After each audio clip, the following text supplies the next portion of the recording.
Oke, senang sekali kita berkumpul lagi. Oke, sebelum Suhu mulai, Suhu mau jelasin dulu tema Suhu hari ini. Temanya adalah dua aliran, satu jalan, yaitu jalan Buddha. Ya, kita sama-sama tahu sebentar lagi minggu depan adalah hari besar. Hari apa? Oke, sebelumnya Su mau tanya, dalam agama Buddha ada 4 hari besar. Ada yang bisa jawab? Katina? Ayo apa lagi? Waisak, Maga Puja, satu lagi? Oke, kalian bisa jawab 4-4-nya. Tahu makna peringatan dari 4-4-nya gak?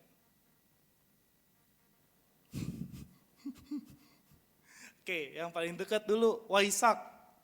Waisak itu memperingati apa? 3 peristiwa, Tri Suci. Apa aja? Kelahiran siapa? Siapa? Kelahiran Pangeran Siddhartha. Waktu itu belum ada nama Gotamanya. Jadi kelahiran Pangeran Siddhartha. Yang kedua, pencerahan. Pencerahan siapa? Pencerahan Pangeran. Pencerahan Pertapa. Pertapa Gotama mencapai pencerahan. Yang ketiga, Parinibbana itu apa? Wafatnya Sang Buddha. Ya, yang 3 hari lain kita bahas hari lain. Yang pertama saya mau jelasin dulu tentang Waisak. Kalian sebelumnya itu tahu gak sebelum Pangeran Siddhartha lahir udah ada tanda-tandanya? Pernah dong, kalian pasti tahu dong, kita belajar agama Buddha udah lama pasti tahu dong cerita-ceritanya, apa yang ditulis di Dhammapada, Dewi Mahamaya mimpi seperti apa, tahu gak? Tahu gak? Kalau enggak Su mulai dari awal lagi nih ceritanya. Tahu? Oke, jadi sebelum Pangeran Siddhartha lahir ya ke dunia ini, dia adalah seorang dewa. Di mana? Surga Tusita. Kenapa? Karena setiap calon Buddha pasti lahir dari surga Tusita. Begitu pula Buddha yang akan datang, Maitreya, saat ini pun sedang berada di surga Tusita. Ya, setelah itu karena cinta kasihnya, karena kasih sayangnya kepada manusia, yang saat itu bernama Dewa Sataketu. Ya, ingat-ingat nih, nanti Su bakal tanya ulang. Dewa Sataketu akhirnya memutuskan untuk terlahir di bumi. Di mana dia lahir? Di India, di sebuah taman namanya Taman Lumbini. Ya, nama ibunya adalah Dewi Mahamaya, nama ayahnya adalah Raja Sudodana. Ya, jadi kita percepat, jadi saat itu Pangeran Siddhartha lahir. Dan begitu lahir pun sudah menunjukkan tanda-tanda kemujizatan. Ya, kalian semua tahu gak tandanya ada apa aja? Banyak tandanya. Yang pertama, Dewi Maya melahirkan tanpa ada rasa kontraksi, tanpa rasa sakit, sedikit pun gak ada rasa sakit. Yang kedua, setelah Pangeran Siddhartha lahir, jadi Pangeran Siddhartha itu dikatakan, terlahir bukan dari seperti kita manusia. Jadi Pangeran Siddhartha saat lahir, Dewi Maya memegang pohon, ya ranting pohonnya turun sendiri, dan dari ketiak sebelah kanan, jadi dari sini, itu Pangeran Siddhartha turun. Begitu Pangeran Siddhartha turun, langsung dijaring oleh 4 Maharaja, atau kalau kalian suka dengar tuh Setatian Wang atau Catur Maharajika. Ya, dijaring, setelah itu dia turun, dia jalan 7 langkah ke arah utara. Setelah dia jalan 7 langkah, setiap langkahnya punya satu. Wah, ini kalian harus ikut kelas dasar agama Buddha lagi kayaknya. Punya satu teratai. Setelah di teratai yang ke-7, tangannya satu, yang sebelah kanan menunjuk atas, yang sebelah kiri menunjuk bawah. Ada yang tahu artinya apa? Kalau ada yang tahu, suka kasih hadiah. So jelasin Mandarinnya. Tian sang tian xia wei wo du zun. Ada yang bisa jawab? Ayo. Oke, karena nggak ada yang bisa jawab, jadi hadiahnya nggak jadi. Hadiahnya rumah padahal. Oke, Buddha mengucapkan Tian sang tian xia wei wo du zun, yang artinya adalah di atas langit dan di bawah bumi hanya akulah yang teragung. Terus dia ngomong lagi, ini kelahiran saya yang terakhir. Habis ini saya nggak akan terlahir lagi di rahim manapun juga. Ya, setelah Buddha mengucapkan itu, akhirnya para dewa pun bersuka cita. Kenapa para dewa bersuka cita? Karena pada saat itu para dewa tahu. Jadi zaman sebelum Buddha lahir itu namanya zaman kekosongan. Ya, tidak ada dharma, tidak ada ajaran. Para dewa berbahagia kenapa? Karena pada saat itu lahirlah seorang calon Buddha. Ya, kita fast forward, akhirnya Pangeran Siddhartha melihat 4 peristiwa. Setelah 4 peristiwa akhirnya dia pingin cari jalannya apa nih. Saya ngelihat karena Pangeran Siddhartha mikir, orang tuh kenapa ya lahir ke dunia, terus tua, terus sakit, terus mati, terus lahir lagi, terus tua lagi, sakit lagi, mati lagi, lahir lagi, tua lagi, sakit lagi, mati lagi. Karena dia melihat orang ini lucu, seperti mutar-muter di satu siklus. Ya, siklus inilah yang disebut dengan samsara. Ya, Buddha ngelihat makhluk-makhluk ini lucu ya, dia lahir, lalu tua, lalu sakit, lalu mati, lalu lahir lagi, tua lagi, sakit lagi, mati lagi.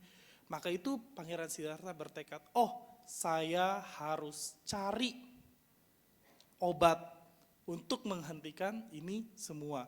Nah, pikiran itu muncul saat dia melihat kejadian yang keempat. Yang keempat itu dia melihat apa? Pertapa. Ya, ini kita suruh cepetin karena kalau mau suruh ceritain ini sampai jam 10 malam juga nggak kelar. Ya, akhirnya dia melihat pertapa, dia akhirnya punya tekad, saya keluar dari istana, apalagi setelah dia melihat penari-penarinya menjijikan, tidurnya beginilah, begitulah, terus dia ngelihat juga manusia bisa tua, sakit mati, dia keluar dari istana. Saat dia keluar di samping Sungai Neranjana, beliau potong rambutnya. Saat memotong rambutnya, beliau pun kembali mengulang satu mujizat. Ya, dia bilang, kalau dia ngomong ke Cana, kusirnya yang bantuin dia keluar. Cana, kalau memang saya bisa menjadi Buddha, biarkanlah rambut ini melayang. Tapi kalau saya nggak bisa jadi Buddha, biarkan rambut ini jatuh. Lalu dia gunting, karena dulu orang India rambutnya tuh panjang-panjang, gondrong. Habis itu dia gunting, dia lempar rambutnya melayang. Maka dari itu tekad dia bulat, dia akan menjadi seorang Buddha. Kenapa? Karena dia tahu hanya dengan menjadi seorang Buddha, seseorang bisa menghentikan siklus lahir mati. Ya, kita fast forward, akhirnya setelah 6 tahun pertapaan ekstrim, dia duduk di satu pohon, namanya pohon apa? Pohon Bodhi. Pohon Bodhi ya. Nah, tempat di mana dia mencapai pencerahan disebut Buddha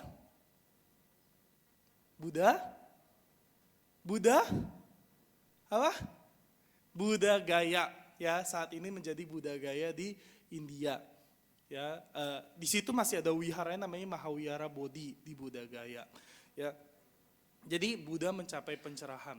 Sebelumnya dia pun ngomong, sampai saya belum mencapai pencerahan, saya nggak akan bangun dari tempat ini, saya akan terus duduk di tempat ini.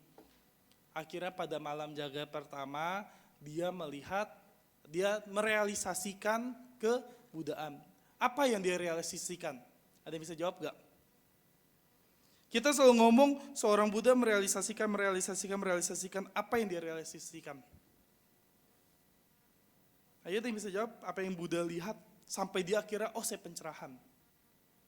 Ya, sama seperti awal saya bilang Temasu dua aliran satu jalan. Menurut Theravada saat itu Buddha merealisasikan hukum sebab akibat. Kedua, Buddha merealisasikan anicca. Ketiga, Buddha mengetahui tentang dukkha dan anatta.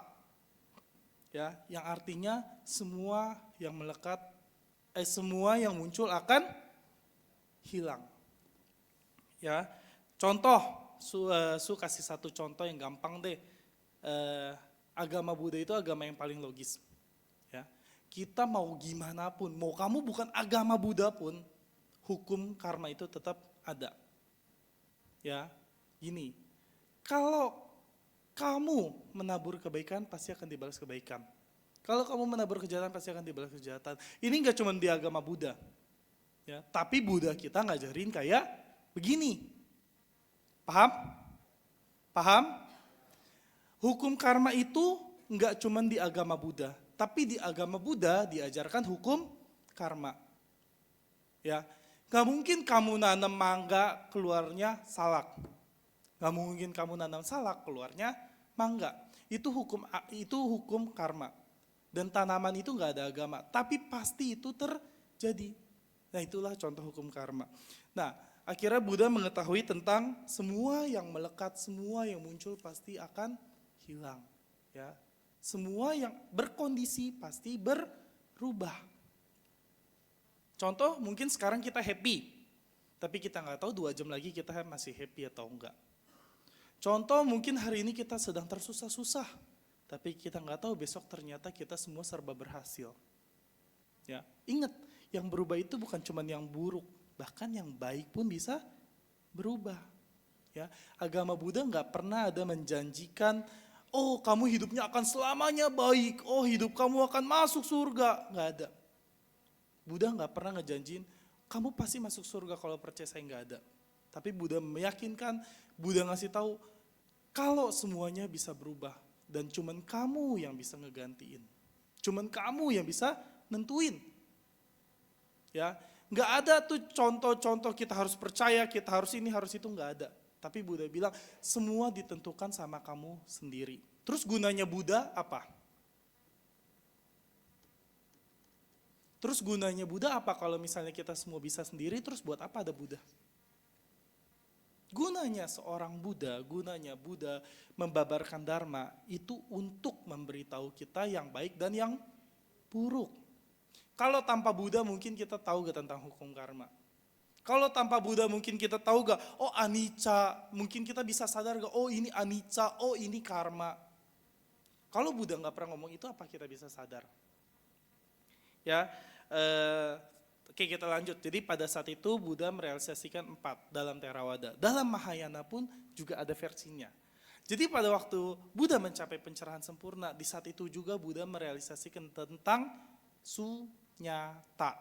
Ya, ini udah mulai masuk ke bahasa Mahayana. Sunyata itu artinya kekosongan.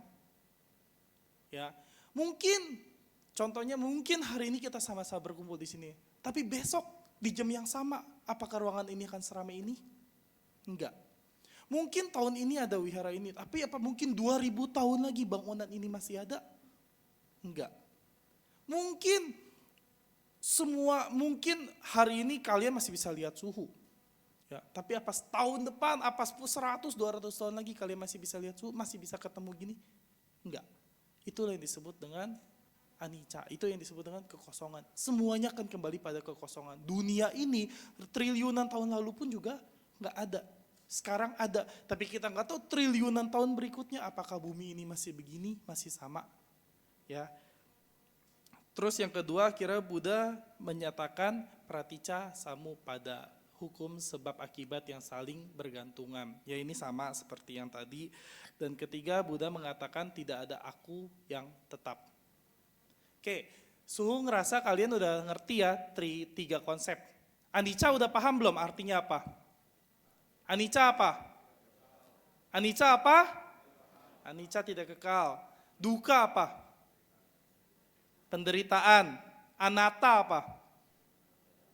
Tidak ada aku. Sekarang semua jelasin. Semua tanya kalian, tidak ada aku maksudnya apa? Tuh, gitu umat Buddha. Pokoknya kita bisa jawab teorinya. Tidak ada aku artinya apa? Ya nggak tahu. Oke, Su jelasin ya, 1 per 1, 3 corak umum. Su jelasin 1 per 1. Anicca kalian udah paham lah ya, segala sesuatu akan berubah, segala yang berkondisi akan berubah dan akhirnya hancur. Ya, anatta, tidak ada aku. Sekarang pingin kalian tunjuk pakai tangan kalian yang namanya handphone itu yang mana? Yang mana yang namanya handphone? Ini handphone? Setuju ini handphone? Kalau Su bilang ini kaca. Yang namanya hidung yang mana? Ini. Setuju? Yang Su bilang ini kulit. Ayo, jadi di mana hidung itu di mana? Handphone itu di mana? Ya, inilah konsep tiada aku. Maksudnya apa? Nggak ada sesuatu yang berdiri sendiri. Kalau kalian bilang ini handphone, dalam bahasa Indonesia ini sebutnya telepon genggam. Ya. Kalau kalian bilang ini hidung, di Inggris disebutnya nose. Kalau kalian ngomong sama bule, ini hidung, dia nggak ngerti. Oh, kalau kalian ngomong this is nose, dia baru paham. Ya, itu anatta. Jadi mungkin ini agak sulit ya, cuman anatta itu intinya segala sesuatu tidak mungkin berdiri sendiri. Ya, jadi nggak ada sesuatu yang benar-benar ada di dunia ini. Handphone ini nggak benar-benar ada. Handphone ini ada karena ada kaca, karena ada plastik, karena ada kabel, karena ada baterai, maka baru bisa jadi handphone. Tubuh ini nggak mungkin ada karena ini tubuh, tapi karena ada jantung, ada paru-paru, ada lambung, baru disebut dengan tubuh. Ya, jadi tubuh ini nggak berdiri sendiri. Bangku ini ada karena ada joknya, karena ada besinya, ada rangkanya, maka disebut bangku. Ya, itu konsep anatta. Dan duka. Duka ini menarik, duka ini penderitaan. Penderitaan ini pun juga anicca. Ya, ini yang Buddha sadari saat dia mencapai pencerahan. Jadi, sedikit pingin kasih sedikit aja contoh ke kalian. Duka ini pun juga anicca. Siapa yang di sini bahagia, angkat tangan. Siapa yang di sini sedih, angkat tangan. Ini yang lain pada kemana? Sekarang Su tanya, yang bahagia pernah sedih gak? Yang sedih pernah bahagia gak? Nah, itu tuh contohnya duka, paling gampang. Ya, jadi mungkin hari ini kita cuma punya goceng sedih. Tapi minggu depan kita punya 5 triliun seneng. Besoknya cuma jadi goceng lagi, ketipu, sedih lagi. Besoknya dikasih lagi 5 triliun, seneng lagi. Besoknya bayar utang, sedih lagi. Ya, itulah disebut dengan duka, penderitaan. Bahkan penderitaan, kondisi sebabnya pun juga berubah-ubah. Ya, nanti kalau duka ini semua akan jelasinnya lagi pratica itu catur sarana. Jadi duka, jalan berakhir adalah duka itu nanti. Ya, jadi yang kedua itu tentang pencerahan Sang Buddha. Di sini paham? Ada yang mau tanya? Nggak ada ya. Yang ketiga itu wafatnya Sang Buddha. Ya, Buddha wafatnya di mana? Di Kusinara. Kusinara di mana? Di bawah apa? Di bawah. Sekarang saya tanya, ada yang udah pernah ke Kusinara? Ada yang pernah? Mau ke Kusinara? Mau? Ngomong ke Damasuka, nanti dibikinin tour. Kusinara, Buddha wafat, ya. Kalian harus bisa yakinin satu hal. Bahkan Buddha yang kita junjung, yang kasih dharma, yang sangat kita agung-agungkan, itu juga meninggal. Apa kabar kita cuma manusia biasa? Buddha yang sudah mencapai pencerahan pun juga bisa meninggal. Ya, jadi apa yang harus dibanggakan? Bahkan Buddha aja juga meninggal. Dia mengasih contoh, bahkan Buddha hidupnya cuma 80 tahun. Jadi kalau memang misalnya ada di antara kalian udah 80 plus, wah itu udah bonus banget. Karena zaman 2025, berarti ya 2025 itu rasio harapan hidup cuma 60 tahun. Sekarang jadi kalau memang misalnya udah di atas 60 itu udah omitofo banget, udah bonus banget ya. Jadi Buddha mencapai nibbana. Buddha mengajarkan kita kalau bahkan dia sendiri pun juga tidak kekal, tidak luput dari kematian. Ya, itu menyadarkan kita kalau jangan terlalu sombong. Ya bahkan Buddha aja tidak bisa luput dari kematian. Jadi 3 peristiwa ini ngajarin kita satu hal. Ngajarin kita untuk bisa hidup lebih baik, ngajarin kita untuk bisa sama seperti seorang Buddha. Buddha bilang loh, ingat Buddha pernah bilang, saya dan kamu tidak ada bedanya. Ingat Buddha juga jadi manusia. Buddha juga makan nasi. Buddha juga hidup sama kayak kita nih manusia, masih jalannya pakai kaki 2.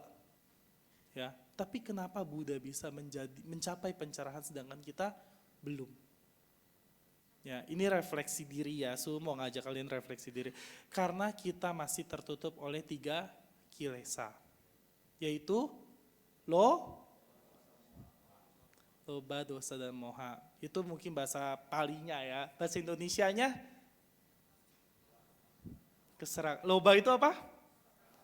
Dosa, kebencian, moha, kebodohan batin. Bisa gak kita ngilangin 3 ini?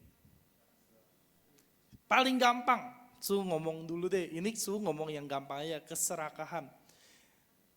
Kalian dikasih duit 5.000 cukup gak? Enggak. 10.000? 20.000? 1 juta? 2 juta? Cukup? Siapa yang bilang cukup? Cukup gak? Mungkin sebagian ngerasa cukup, sebagian enggak. 1 M?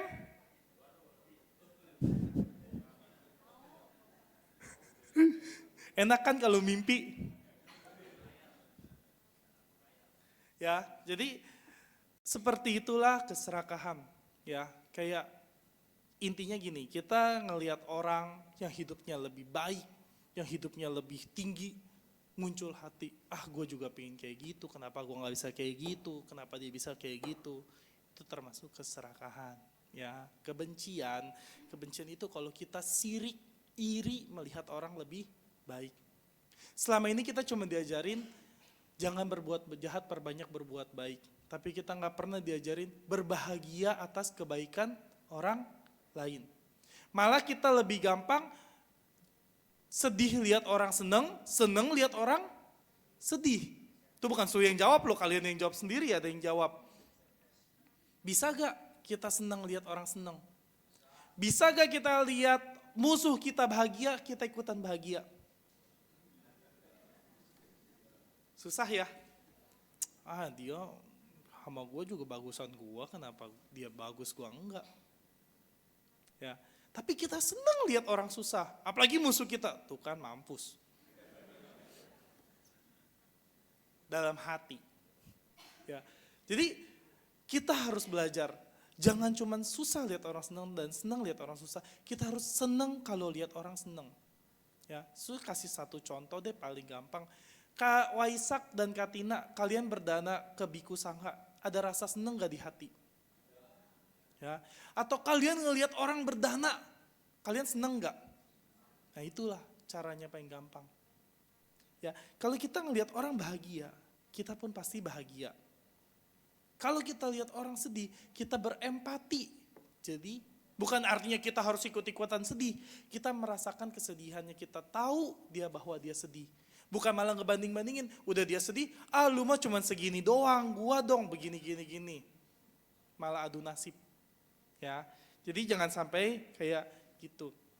Ya, dan yang ketiga adalah moha atau kebodohan batin. Di mana moha ini artinya kita nggak bisa membedakan yang baik dan yang buruk. Bagi kita baik belum tentu bagi orang baik. Bagi kita buruk belum tentu bagi orang juga buruk. Kalau kita melakukan sesuatu yang menurut saya ini benar, selamat, kamu akan jadi egois. Karena kamu cuma mikirin saya aja, yang penting saya, menurut saya, dan saya. Itu udah lawan dari anatta, yang artinya gak ada saya. Ya, apalagi kalau kita Mahayana, atau kalian yang punya hati Mahayana, putisin, ngomongnya Tang Yen Chung Sen demi semua makhluk. Bukan demi saya loh, demi semua makhluk. Kita selalu ngomong, Sabe Sata Bawantu Sukitata. Artinya apa? Semoga semua makhluk. Bisa gak kita bahagiain semua makhluk? Ngeliat nyamuk aja langsung nepok. Boro-boro semua makhluk jauh banget, yang paling deket aja nyamuk. Atau tikus di rumah, atau kecoa di rumah. Ya, sedangkan doanya umat Buddha tuh kayak universal banget. Bagus banget semua makhluk. Tapi kita sendiri aja jadi eksekutor. Jadi algojonya bagi makhluk, gimana makhluk mau bahagia kalau kita aja yang bikin dia menderita. Ya, jadi mulai sekarang kalau kalian memang benar-benar semoga semua makhluk itu berarti semua makhluk. Makhluk itu bukan cuma manusia, binatang, setan kelaparan, asura, bahkan di alam neraka. Tapi ingat, semoga semua makhluk itu artinya pun juga kalian sendiri. Kalau kalian sendiri aja belum bisa bahagia, gimana kalian mau bahagiain orang? Kalau kalian sendiri aja mau makan susah, gimana mau ngasih makan orang? Jadi ingat, kalian harus bisa bahagia dulu baru bisa bahagiain orang. Itulah Dhamma. Kalau kalian masih ragu-ragu, kalian masih bingung, gimana kalian mau ngajarin Dharma ke orang? Kalau kalian masih nggak ada saca, nggak ada keyakinan kepada Buddha Dharma, tapi kalian maksa orang buat jadi agama Buddha, kalian ditanya, kalian bingung. Ya, cepat banget, tinggal 15 menit. Intinya Su mau ngomong satu hal, jadi Waisak ini jangan jadikan Waisak ini sebagai euforia, cuman keren-kerenan karena gue umat Buddha jadi gue ikutan Waisak. Kalau tapi ditanya Waisak apa, nggak ngerti. Ya, jadi jadikan Waisak ini refleksi diri sebagai contoh buat kita sendiri. Ya, apakah saya sudah seperti Buddha? Apakah saya sudah mencontoh Buddha? Apakah saya sudah mengikuti Dhamma? Apakah saya sudah menghormat Sangha? Ya, jadi jadikanlah Waisak. Kita setiap tahun pasti ngerayain Waisak. Tapi kita belum tentu setiap tahun tahu maknanya Waisak. Kita cuma taunya, oh Buddha lahir, oh Buddha pencerahan, oh Buddha Nibbana. Tapi kita nggak pernah tahu makna aslinya apa. Sekarang Su kalau nanya kalian ngerayain Waisak buat apa? Tuh kan, mengenang.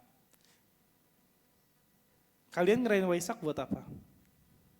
Setiap tahun loh kita ngerayain Waisak. Ya, setiap tahun kalian ngaku, saya umat Buddha Suhu. Saya tahu kok Waisak artinya apa. Tapi kenapa kita ngerayain Waisak? Bersyukur. Ada yang bilang nggak tahu Suhu, orang saya cuma ngikutin doang. Ya, jadi jadikan Waisak ini momen ya untuk kembali mengingat kalau kita dan Buddha itu sama. Jadikan ini momen untuk menghapus 3 kilesa yang Su bilang loba dosa dan moha. Nggak bisa Su kelamaan, sehari aja seenggaknya kalian belajar.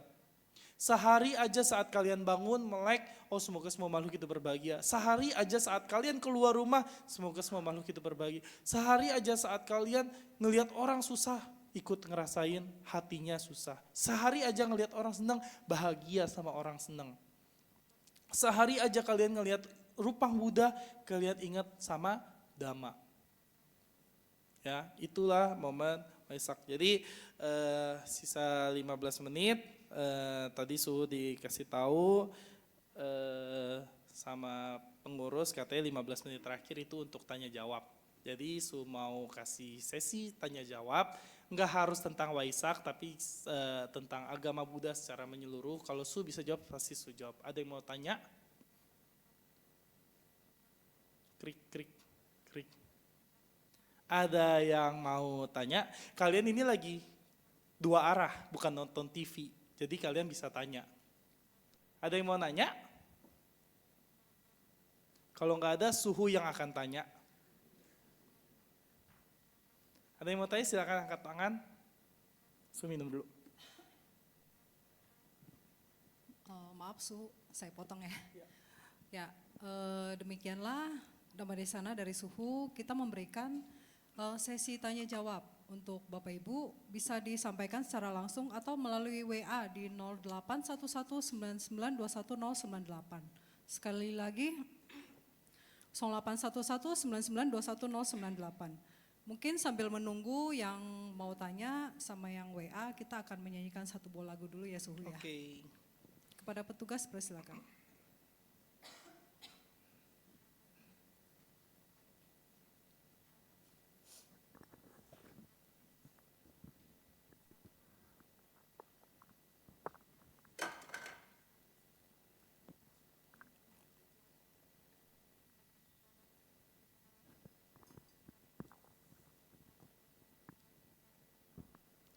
Bapak Ibu Saudara-saudara, mari kita nyanyikan lagu Amitofo Sesienin. Amitofo Sesienin pada halaman 117. Ini orang Jawa menyanyikan lagu Cina.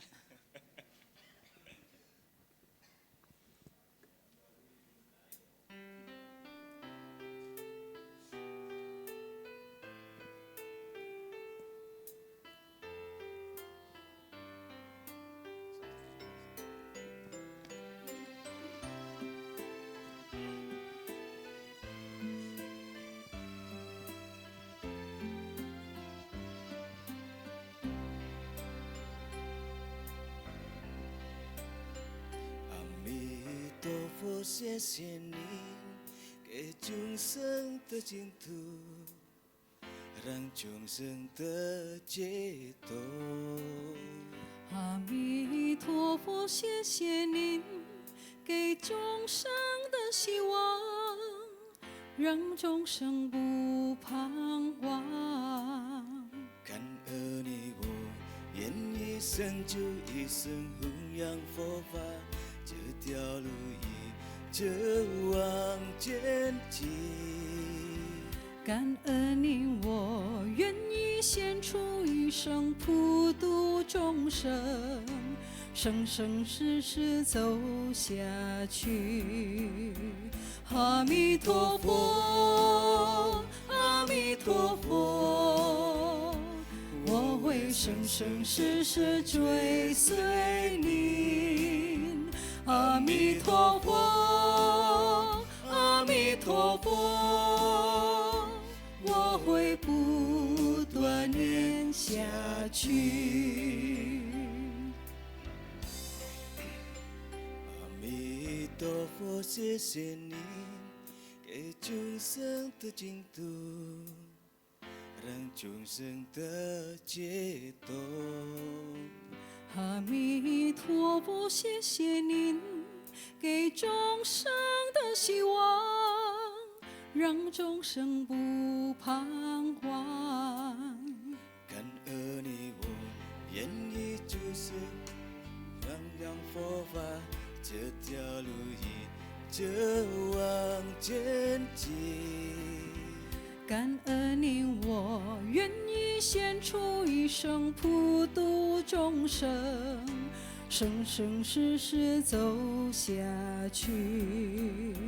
阿弥陀佛，阿弥陀佛，我会生生世世追随您。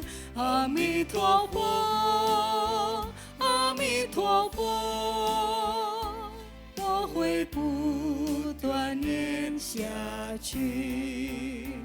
阿弥陀佛，阿弥陀佛，我会生生世世追随您。阿弥陀佛，阿弥陀佛，我会不断念下去。 Terima kasih.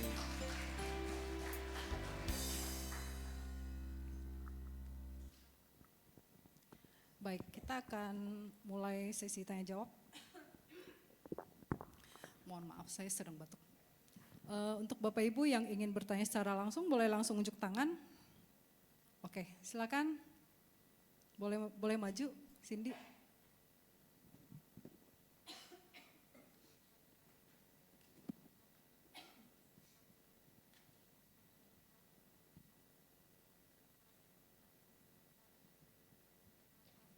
selamat malam Suhu. Dari yang tadi yang udah dibahas yang dosa loba dan moha itu, keseringan kita ini kan sebagai manusia itu kan lebih sering berhadapan dengan rasa kebencian. Kebencian itu mungkin datang dari rasa iri dan insecure dari diri kita sendiri ya Suhu ya. Menurut Suhu mungkin bagaimana caranya tuh kita bisa meminimalisir rasa kebencian itu. Oke. mungkin yang dari kebencian itu kan sering terjadi kesalahpahaman, yang itu sebagai pandangan yang kita susah lihat orang senang dan lebih senang lihat orang susah, begitu Suhu. Ya, terima kasih. Oke, terima kasih atas pertanyaannya.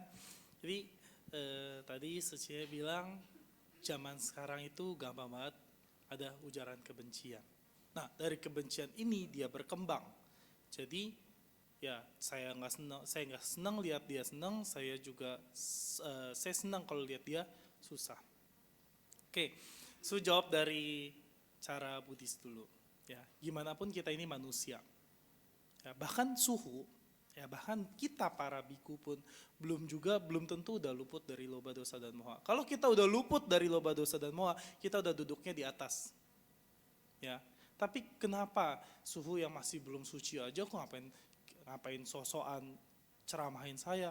Ingat, Buddha ngajarin kita pakai dharma. Sangha itu saya di sini tugasnya cuma menyembatani ya apa yang Buddha bilang. Ya. Kebencian sesuatu yang sangat umum buat manusia. Siapa sih yang di sini nggak pernah benci? Siapa di sini yang nggak pernah benci orang? Coba angkat tangan. Yang nggak pernah benci? Ada? Nggak ada. Tapi Buddha bilang lawan kebencian cuma satu, metta. Cinta, kasih, metta. Ya, lawan kebencian itu cuma metta. Cuman kan ngomong gampang banget ya metta. Saya juga ngerti metta itu arti cinta kasih. Cuman caranya gimana Kalian ambil nafas dalam-dalam. Ya, kalian lihat ke diri kalian sendiri. Kenapa kalian bisa benci?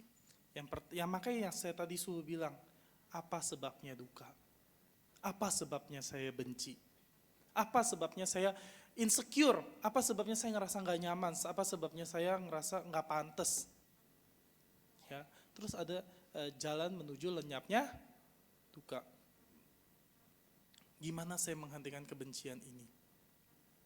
Ya, nggak ngerti. Maksudnya di sini konteksnya bencinya itu ke orang atau ke apa? Cuman kita pahami diri kita sendiri. Kalau memang kita benci dia, kita balas dengan metta.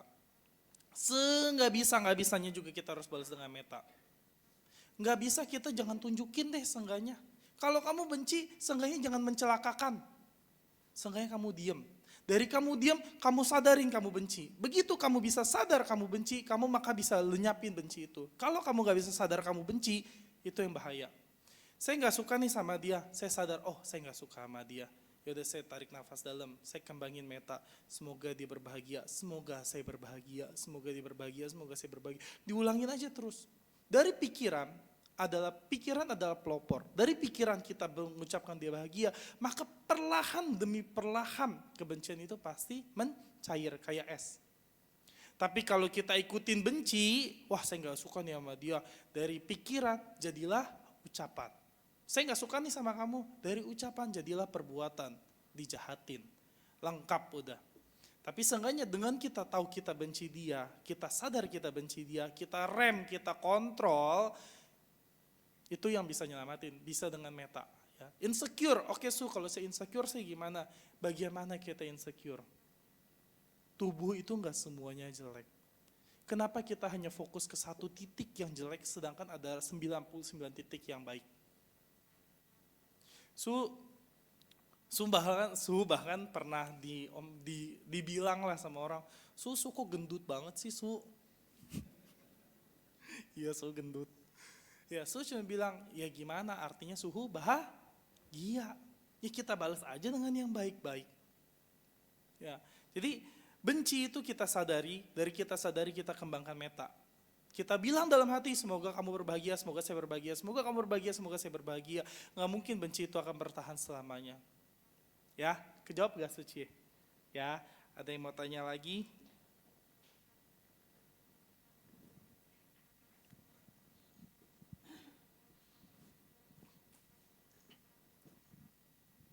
Suhu. Ya, malam. Ini terjadi di banyak orang termasuk saya. Bagaimana cara menghilangkan kecemasan, kekhawatiran, terutama untuk sesuatu yang ke depan gitu, baik di diri kita maupun di orang sekitar kita. Mohon pencerahannya, Suhu. Terima kasih. Jangan mohon pencerahan, saya juga belum mencerah. Cerah lampu. Oke. Sekarang Su tanya ke kalian, ini pertanyaan yang simpel tapi semua orang pasti ngalamin. Gimana cara kita nggak cemas? Gimana cara kita nggak takut sama sesuatu? Ya, Su jawab secara umum nanti. Cuman semua orang pasti punya cara yang beda-beda biar dia nggak cemas.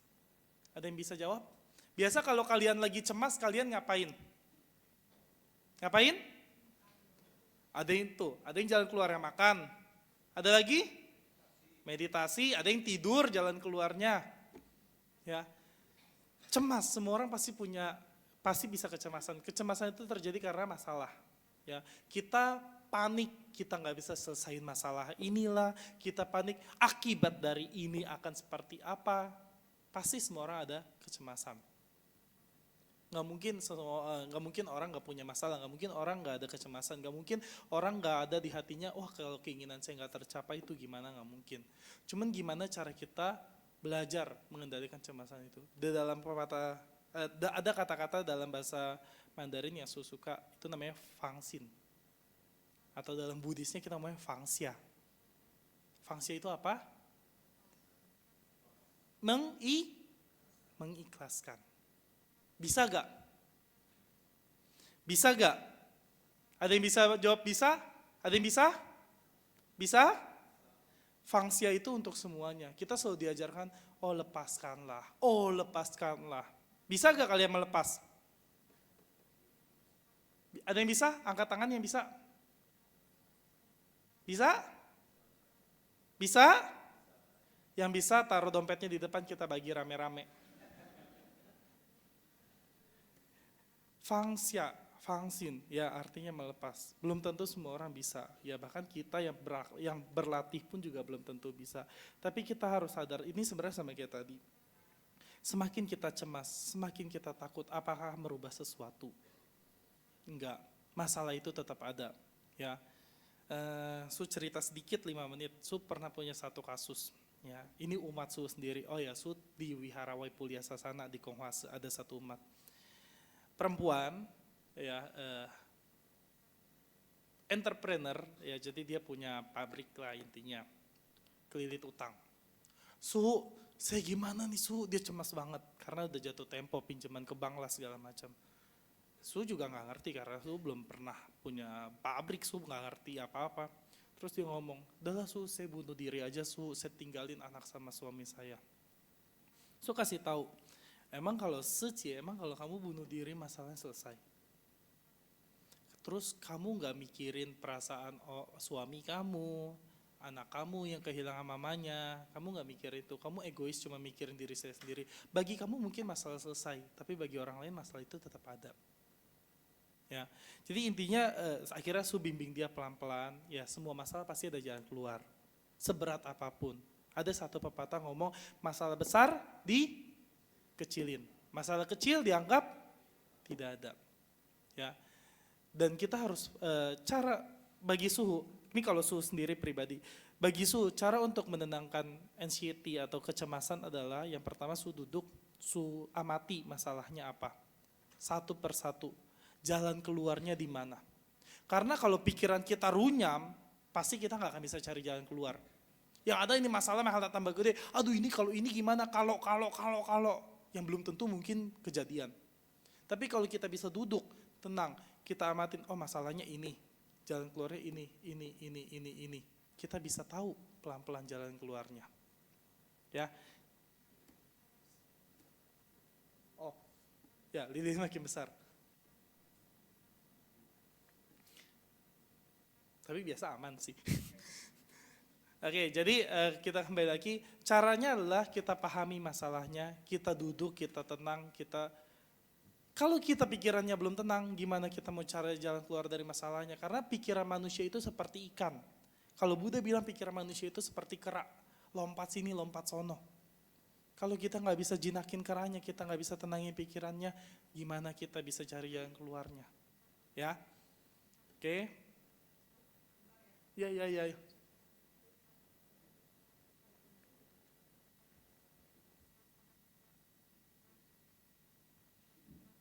Ya. Wah, bahkan api kebijaksanaannya nyalanya gede banget. Oke. Kita ke pertanyaan melalui WA. Nama budaya Suhu izin bertanya, apa manfaat dari kita membaca Tapecho? Terima kasih Suhu. Oke, siapapun yang bertanya apa manfaat kita membaca Tapecho, kalian harus tahu dulu Tapecho itu apa. Ya, jadi Tapecho itu singkatin paling gampang. Tapecho itu Maha Karuna Dharani.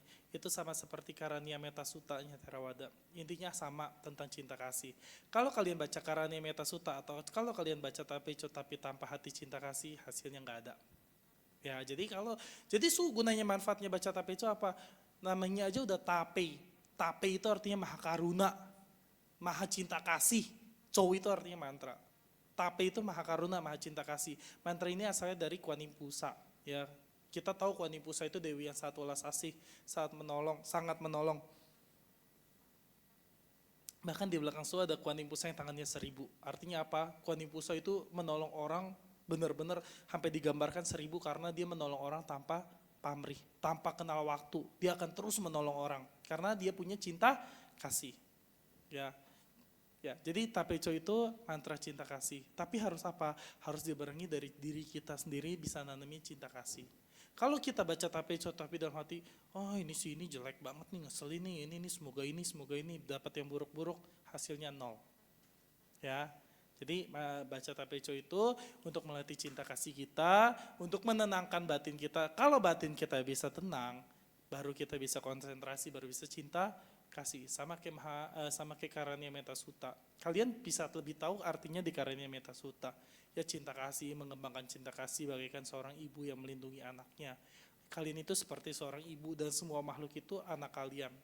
Kalau kalian punya perasaan semua makhluk anak kalian, pasti kalian ingin selalu melindungi semua makhluk. Oke? Ya, anggap aja kejawab. Ya, mungkin ini yang terakhir ya. Suhu, apa artinya kosong adalah isi dan isi adalah kosong? Dalam falsafah agama Buddha Mitofosisi. Ini nonton Sun Gokong pasti dulunya nih. Sepu ikung, waduh sampai jatuh. Nah, itulah kosong adalah isi. Sampai jatuh. Kosong adalah isi adalah kosong. Kalau dompet kamu kosong, maka banyak isinya aslinya. Sepui kong pui se. Ya, itu dalam Sincing ya, Prasyaparamita Hirdaya Sutra Polomito Sincing ada disebutkan sepui kong pui se. Kosong adalah isi adalah kosong. Ya, ini balik lagi yang saya bilang tadi, sunyata. Nggak ada sesuatu yang benar-benar ada. Ya. So, kalian harus tahu setelahnya so siang sing se, ifu ru se. Bahkan tubuh 6 indera ini semua juga nggak ada. Itu adalah kosong, adalah isi. Kita semua ini ada bentuknya. Tapi suatu saat ini akan jadi kosong. Wihara ini ada, berarti kalian lihat wihara ini bentuknya ada isi. Ya. Tapi besok mungkin hancur. Ya. Mungkin kalian lihat tanah di depan itu kosong. Tapi besoknya mungkin dari pikiran bangunan jadi isi. Mungkin hari ini kalian lihat kalian meochien, nggak ada dana. Tapi besok kalian dapat 1M, isi. Ya, jadi kosong adalah isi adalah kosong. So jelasnya yang paling gampangnya kayak gitu. Karena kalau semua jelasin secara harafiah itu panjang banget. Kosong adalah isi adalah kosong. Intinya adalah untuk jangan melekat. Semuanya akan hancur, semuanya akan hilang. Hari ini kalian bahagia, besok kalian sedih. Hari ini kalian sedih, besok kalian bahagia. Itulah kosong adalah isi adalah kosong. Intinya adalah jangan melekat sama apapun. Ya, itu intinya banget. Oke, udah ya. Oh ya boleh. Soalnya semua penutupan nanti. Ini yang terakhir ya Bapak Ibu, jangan WA lagi. Apa-apa, Selamat mau malam WA lagi sampai Suhu. malam. Namo Buddhaya, keinginan dapat menimbulkan kemelekatan yang mengakibatkan penderitaan. Namun dalam kehidupan sehari-hari, kita tampaknya tidak dapat terlepas dari keinginan. Pertanyaan saya, bagaimana dalam ajaran Buddha membedakan antara keinginan yang baik bagi diri sendiri dengan keinginan yang sifatnya mengikat dan menimbulkan kemelekatan? Terima kasih. Oke, ini paling gampang. Su sangat suka frasa ini. Ada dalam bahasa kitab Mahayana, San Sechu Fo Ming Nian Chung Sen. Bahkan para Buddha dari 3 masa, para Bodhisatwa Mahasatwa selalu memikirkan dan mengingat semua makhluk. ya, semua makhluk termasuk kita. Para Buddha dari 3 masa lalu, sekarang, dan masa yang akan datang. Buddha Kasapa, Buddha Naroda, itu Buddha masa lalu. Buddha Sakyamuni, Buddha Gotama itu Buddha sekarang. Maitreya Buddha dan yang lain, Simhasikim Buddha, Buddha masa depan juga memikirkan semua makhluk. Ya, tapi apakah para Buddha ini sedih kalau misalnya kita nggak sesuai dharma? Enggak. Apakah para bodhisatwa, kalian tahu ikrarnya Siti Garba Bodhisatwa? Ti wei kong sebu chen fo, kalau neraka belum kosong saya nggak mau jadi Buddha. Tapi apakah Ti Changwang Pusa, Siti Garba Bodhisatwa pernah ngeluh, wah ini kok makhluk malah lebih banyak masuk neraka? Ya, itu adalah keinginan yang tidak melekat. Kita memikirkan, kita ingin sesuatu tapi kita nggak melekat sama keinginan itu. Ya udah kalau nggak terjadi ya emang hidup harus jalannya gitu. Nggak semuanya segalanya kita harus bisa, yang kita mau tuh dapat, enggak. Ya, Panan, 8 kesukaran. Salah satunya adalah keinginan yang tidak tercapai. Ini alami bagi manusia. Ya, tapi keinginan yang penuh kemelekatan, contohnya suami istri, anak orang tua. Kalau satu pergi nangisnya sampai bertahun-tahun. Itu kemelekatan. Keinginan untuk terus bersama. Itu kemelekatan. Bedanya dengan para Buddha itu memikirkan kita, memberi dharma pada kita. Cuman kalau kita memang gak mau ikutin ya udah, Buddha juga gak bisa apa-apa. Ya, jadi beda keinginan yang kemelekatan. Keinginan yang kemelekatan itu seperti cinta yang gak ingin selesai. Cinta yang harus memiliki, keinginan yang harus tercapai. Beda sama keinginan yang tidak melekat, keinginan yang sesuai Buddha Dharma.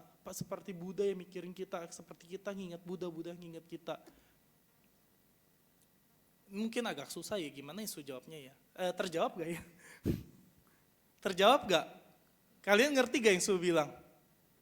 Ngerti gak? Kalau enggak Su ngulang lagi nih. Ngerti ya, anggap aja ngerti deh ya. Soalnya udah jam 7 lewat, itu udah mau pulang. Oke, jadi closure dari Su, penutup dari Su gini. Waisak, Su masih bahas Waisak. Waisak itu mungkin kalau kalian lihat beda-beda. Su bagi Mahayana, Waisaknya itu besok. Mahayana itu Waisaknya besok. Siye Cupa. Ya, sesuai penanggalan lunar itu Siye Cupa. Sedangkan kalau dalam tradisi Theravada, itu nanti masih minggu depan. Siye Seu. Ya, jadi Sucem bilang yang sama jangan dibedain, yang beda jangan disamain. Apalagi kalau kalian bisa sampai diskriminasi sanghala segala macam, enggak. Selama kita pakai jubah seperti ini, ya. Kalian lihat mau 3 tradisi, semua jubahnya sama. Semua jubahnya lengan kanannya terbuka. Mahayana kalian lihat walaupun Su pakai kasaya, ini namanya kasaya ciasa di luar, tetap bagian kanannya terbuka. Theravada pun bagian tangannya terbuka. Tantrayana pun bagian kanannya terbuka. Jadi jangan pernah ada diskriminasi sangha. Jangan bilang, oh ajaran saya paling benar, ajaran saya paling benar. Enggak. Kenapa? Karena dia saat Buddha masih hidup, enggak ada namanya Mahayana, enggak ada namanya Theravada. Buddha enggak pernah bilang, oh ini Mahayana, oh ini Theravada, enggak. Mahayana dan Theravada itu baru terbentuk setelah Buddha parinibbana. Ya, jadi jangan sampai ada diskriminasi. Dan yang sama itu jangan dibedain, yang beda jangan disamain. Jangan kalian bilang, oh Trisuci Waisak yang Seyesu paling benar, enggak. Sedangkan yang Mahayana Seyesupa Buddha lahir itu yang benar, enggak. Kenapa bisa ada perbedaan? Karena saat Buddha dibawa ke Tiongkok, dibawa ke RRC, itu terdapat perbedaan penanggalan. Ya, jadi di RRC itu menganggap Buddha itu tiga-tiganya beda. Pencerahannya beda sendiri, peninggalan keduniawiannya beda sendiri, kelahirannya beda sendiri. Sedangkan kalau dalam Theravada semua dijadikan di satu hari yang sama, yaitu Waisak di Purnama Sidi Seyesu. Ya, terus kalau kalian ngelihat suhu Mahayana sama Theravada kok beda wasanya? Ya, kalau Mahayana kita mulai wasanya itu minggu depan, udah masuk. Sedangkan kalau Theravada masih bulan depan. Tapi apakah beda? Enggak. Karena itu cuma ngikutin penanggalan saat agama Buddha masuk ke negeri tertentu. Ya, jadi jangan sampai ada pembedaan, jangan sampai ada diskriminasi. Ya, sebelum Su tutup, Su mau satu penutup buat kalian. Buddha telah menunjukkan jalan. Theravada yang menjaga kemurnian latihan, dan Mahayana yang memperluas samudra welas asih. Hari ini kita sama-sama di sini dalam memperingati detik-detik Waisak, memperingati Waisak, marilah kita sama-sama belajar, marilah kita sama-sama jalannya bareng-bareng. Ya, jangan sampai ada perbedaan. Jadikanlah sila sebagai dasar kita, jadikan samadhi sebagai ketenangan, dan kebijaksanaan serta welas asih sebagai pelita. Ya, selamat memperingati Waisak. Semoga semua makhluk hidup berbahagia. Sadu, sadu, sadu. Sorry, overtime 12 menit. Ya, demikianlah Dhamma Desana dan tanya jawab yang telah disampaikan oleh Suhu Badra Sastra. Kami segenap pengurus wihara dan umat yang hadir mengucapkan terima kasih kepada Suhu atas waktu dan kesempatannya. Bapak Ibu dipersilakan untuk bangkit berdiri. Suhu akan meninggalkan ruangan Dhammasala. Oh ya, sebelum tutup kalian harus jaga kesehatan ya. Musimnya lagi nggak bagus. Nanti hujan, nanti panas, nanti hujan, nanti panas. Yang bisa minum vitamin, ya jaga kesehatan. Kenapa? Karena kalau kita jaga diri kita jaga orang di rumah. Ya, perhatiin diri sendiri. Amitofo.